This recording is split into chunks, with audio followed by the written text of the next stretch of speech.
ළමයි ඔන්න අදත් අපි යන්නේ නුවර තියෙන තවත් ලස්සන තැනක් බලන්න. මේ තැන නම් ඔයාලා ගොඩක් අය දන්න තැනක් වෙන්න ඇති කියලා මම හිතනවා. ඔයාලා ගොඩක් අය ගිහිල්ලත් ඇති. සමහර අයගේ බකට් ලිස්ට් වල උඩින්ම තියෙන තැනක් වෙන්නත් පුළුවන්. ඉතින් නොදන්න අයට විස්තර දැනගන්නත් එක්ක අපි හිතුවා vlog එකක් කරන්න. ඔයාලට ගෙස් කරන්න පුළුවන්ද අද අපි යන්න හදන්නේ කොහෙද කියලා? අපි අද යන්න හදන්නේ හන්තාන ඉන්ටර්නැෂනල් බර්ඩ් පාක් එකට. මේ ඔයාට මේක උරු අර බයිරව ගන්න ගිය පාරකට. මේ පැත්තේ ගියේ නෑ. මේ වෙන පාරකට. මම දන්නවා වෙනද වගේම මේ ගමනත් අපි 4 දෙනෙක් ගියා. ඉතින් අපේ කට්ටිය ඔක්කොම එකතු වුණේ නුවර ටවුන් එකට. මම කොහොමද ඉන්නේ නුවරනේ. ඉතින් අනිත් කට්ටියත් නුවරට තමයි ආවේ. නුවරට ඇවිල්ලා අපි පික්මී එකක් දාගෙන තමයි හන්තාන බර්ඩ් පාක් එකට ගියේ. නුවර ටවුන් එකේ ඉඳලා හන්තාන බර්ඩ් පාක් එකට සාමාන්‍යයෙන් කිලෝමීටර් 4.5ක් විතර තියෙනවා. ඉතින් අපි මේ පැත්ත සාමාන්‍යයෙන් වැඩිය දාන්නේ නැති නිසාත් ඉක්මනට යන්න පුළුවන් නිසා තමයි පික්මී එක ගියේ. හන්තාන බර්ඩ් පාක් එකට යන්න බස් එකක් ගන්න පුළුවන් කියලා මගේ යාළුවෙක් කිව්වා. කැන්ඩි ක්ලොක් ටවර් එක ගාවින් මේ ගමන බස් එකේ යන්න හිතන් ඉන්න අයට කැන්ඩි ක්ලොක් ටවර් එක ගාවින් බස් එක ගන්න පුළුවන්. හැබැයි බස් එකේ විස්තර ගැන මම කියන්න දන්නේ නැහැ. ඒක ඔයාලට හොයාගන්න වෙනවා. ටවුන් එකේ ඉඳලා බර්ඩ් පාක් එක ගාවට යන්න අපිට විනාඩි 15ක් 20ක් වගේ ගියා. අපි 4 දෙනෙක් හිටපු නිසා අපිට පික්මී දෙකක තමයි යන්න උනේ. ඉතින් අපි දෙන්න වේලසෙනින් ගියපු නිසා අපි එන්ට්‍රන්ස් එකට පොඩ්ඩක් පහලින් බහැලා ඊටු ටික පයින් තමයි ගියේ.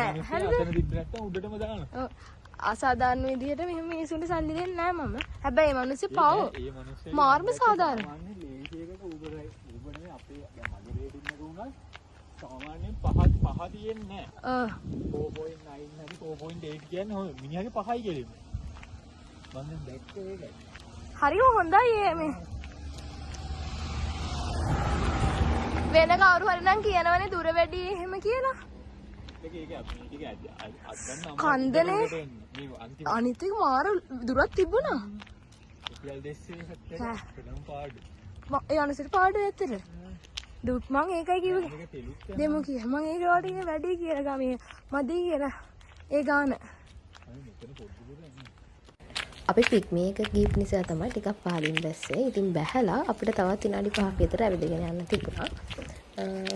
ඒ ගිහිල්ලා ටිකක් වෙලා යනකම් අපේ අනිත් කට්ටිය ආවේ නැහැ. ඉතින් අපි ටිකක් වෙලා බලාගෙන ඉන්න උනා ඇතුළට යන්න ඒ කට්ටිය යනකම්. අපි කට්ටිය දැන් ඉන්නේ ඔය එන්ට්‍රන්ස් එකේ ගාව. දැන් තමයි අපි ඇතුළට යන්නේ. ඉතින් ඇතුළට ගිහින් බලමු ඇතුළ කොයි වගේද කියලා.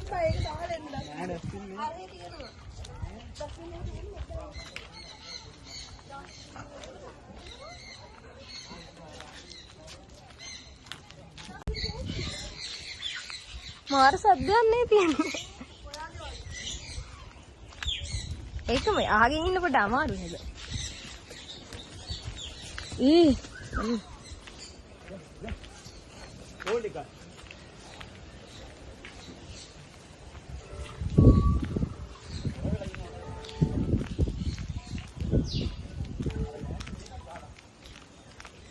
හෙලෝ අම්මේ. අපි ගේට් එකෙන් ඇතුල් වෙලා දැන් හරි කියලා හිතුවට තාම ටිකට් කවුන්ටර් එක ළඟටවත් අපි ආවේ නැහැ. ටිකට් කවුන්ටර් එකට ළඟට එන්නත් සෑහෙන දුරක් ඇවිදගෙන යන්න ඕනේ. ඔය තාම අපේ ටිකට් කවුන්ටර් එක හම්බ වෙනකන් ඇවිදගෙන යන ගමන් තමයි ඉන්නේ. ඒ යන පාර දිගේ වෝල් එකේ දිගටම එක එක ආර්ට්ස් තිබුණා. ඉතින් විනාඩි 5න් යන්න පුළුවන් ගමන විනාඩි 10ක් 15ක් යන්න වුණා ෆොටෝස් ගන්න නතර වෙන නිසා.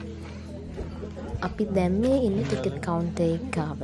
දැන් තමයි අපි ටිකට් ගන්න හදන්නේ. මේක තමයි හරිම එන්ට්‍රන්ස් එක. ඉතින් මෙතන ටිකට් එක එක්කෙනෙක්ට රුපියල් 700ක් තමයි වෙන්නේ.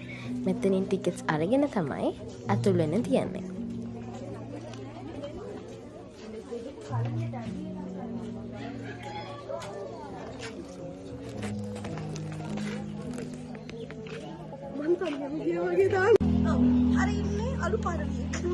එන්ට්‍රන්ස් එකෙන් ඇතුල් වුණ ගමන් පේන විදිය තමයි මේ තියෙන්නේ. එතනින් එහාට පාක් එක එක සෙක්ෂන්ස් වලට බෙදලා තියෙනවා. තනින් තන මැප්ස් දාලා තියෙනවා. ඉතින් ඔයාලට කැමති විදියකට කැමති පිළිවෙලකට බලන්න පුළුවන්. ඔයාට වඩා අවුරුද්ද වැඩිම. නෑ ආයි කොහේ.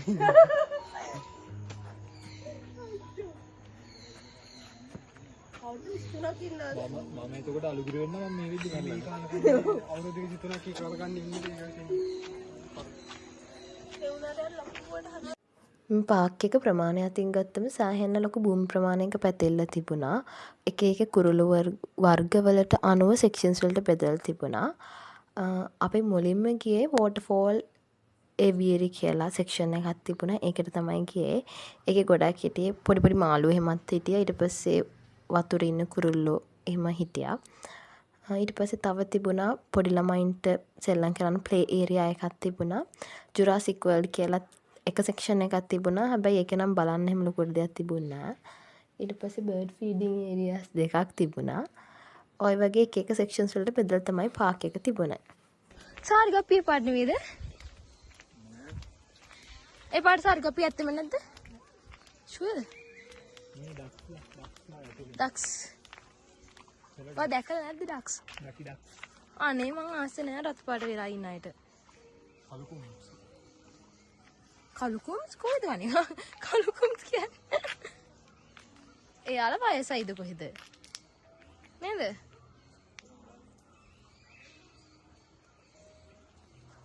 අපි කුරුල්ල බලන්න නැතුව එහෙ යනවා.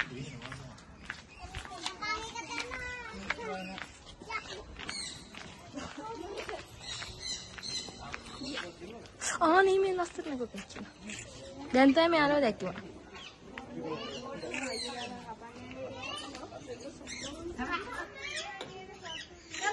එයා ලස්සන. මං එයාට පාටකට ආසයි. බබා. හයි බබා. බබා. අනේ වාගේ ලස්සන මානක. ඔව් මානික. අනේ සෑම.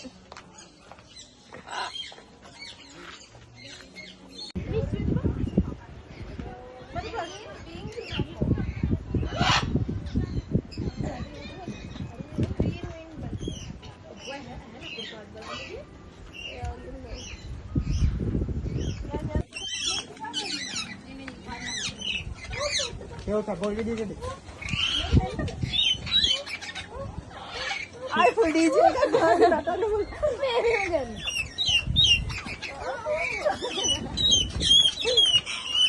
Oi, DJ kan dalam. Bawa dek ya rasa.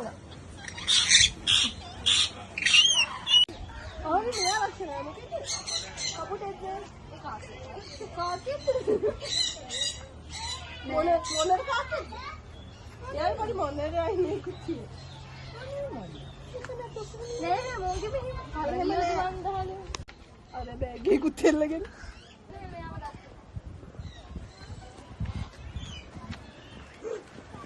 Hai Nanggi.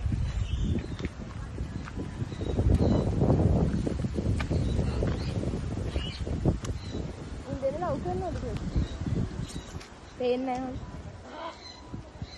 හන්සි Nako. Again, I'm going to blue and blue and gold. Blue and gold. May betul.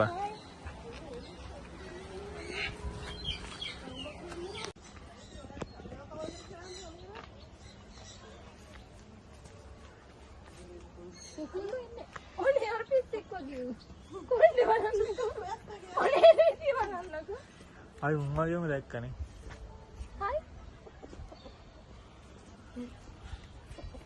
මේ තමයි මේ ගමනේ අපේ most awaited moment එක. මොකද ගිය වෙලාවෙ ඉඳලා බලාගෙන ඉඳියේ කොයි වෙලේද bird feeding area එකකට යන්නේ කියලා. ඉතින් මේ පාක් එක ගත්තම මේ bird park එකේ තියෙනවා bird feeding areas දෙකක්. පළවෙනිම bird feeding area එක ඔයාලට හම්බ වෙනවා මේ පාක් එකේ මුලදිම වගේ. ඒක එච්චර ලොකු bird feeding area එකක් නෙවෙයි. පොඩි පොඩි birds තමයි ඉන්නේ. මේ පෙන්නන bird feeding area එක ඔයාලට හම්බෙන්නේ මේ පාක් එක අවසානයේදී. ඉතින් මේ bird feeding area එකට යන්න ඔයාලට entrance fee එකට අමතරව තවත් ගාණක් cost වෙනවා. මොකද අපිට මෙතන ඉන්න මැකෝලට birds වලට feed කරන්න sunflower seeds ගන්න ඕන. එතකොට ඒකට එක්කෙනෙක්ට රුපියල් 150ක් වෙනවා. ඊට අමතරව අතල් වෙන ටිකට් එකක් ගන්න ඕනි. ඒකට තවත් 150ක් වෙනවා. එතකොට all together එක්කෙනෙක්ට රුපියල් 300ක් cost වෙනවා. ඉතින් මේ පේන තරම් සුන්දර නෑ මේ එක්ස්පීරියන්ස් එක. මොකද මැකෝලගේ නියපොතුවලට මුළු ඇඟම හීරනවා. හැබැයි ඉතින් හරිම ලස්සන එක්ස්පීරියන්ස් එකක්. ගන්න ඕන එක්ස්පීරියන්ස් එකක්. අපිත් මෙතන ලස්සන ෆොටෝස් වීඩියෝස් ගොඩක් ගත්තා. ඉතින් මේ තමයි අපේ ගමනේ අවසානය. ඉතින් ඔයාලා අපේ වීඩියෝ එකට කැමති නම් වීඩියෝ එකට ලයික් කරන්න, කමෙන්ට් කරන්න. අපේ channel එක තාමත් subscribe කරලා නැත්නම් channel එකත් subscribe කරන්න. මේ වගේ තවත් ලස්සන vlog එකකින් ඇති දෙන්න කොන්නේ කරෝ